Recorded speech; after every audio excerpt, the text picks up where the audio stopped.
Thank you for listening to the 39th Street Church of Christ Daily Devotional. The devotional today is Don't Feed the Bears by Jack Williams.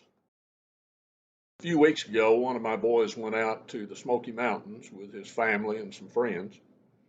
And while they were there, they stayed in a house they'd rented up in the mountains. And they noticed they had some visitors, bears, coming onto the porch, sniffing around their cars and such as that.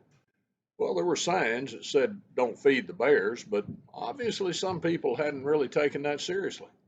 The result was there were things left out at times that the bears were attracted to, and so my son, his family, and friends were the beneficiaries of those bears coming around.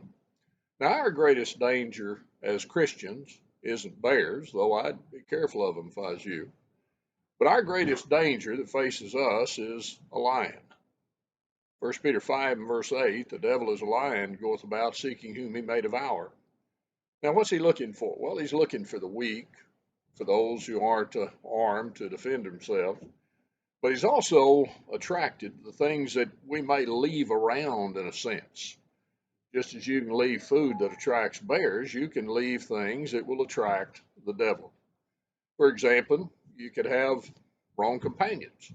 1 Corinthians 15:33, be not deceived, evil communications corrupt good manners. The American Standard says evil companionship corrupts good morals. The devil rejoices because you've just brought him closer. You've attracted him in. Sometimes it's the places that we go. We ought to be in places, according to John 12 and verse 26, if we're following Jesus, we'll be places where he is. Where I am, there will my servant be also. So where am I going? The places that I go, would I be comfortable in inviting Jesus? Or is it a place that the devil would be happy to join me with? And maybe it'll even be the language that I use. In the book of Matthew 26 and verse 73, there's an interesting passage. Peter was there. Jesus was being taken to that mockery of a trial, and there were people who looked and said, you're with him. And he denied them. But then in verse 73, it says, they came unto him and said to Peter, thou art one of them, for thy speech bewrayeth thee. In other words, his language identified him as one of the Galileans, Mark said, but it was one who identified himself as Christ. Well, that can be used in another way. Does my speech identify me as being with the world or with Jesus?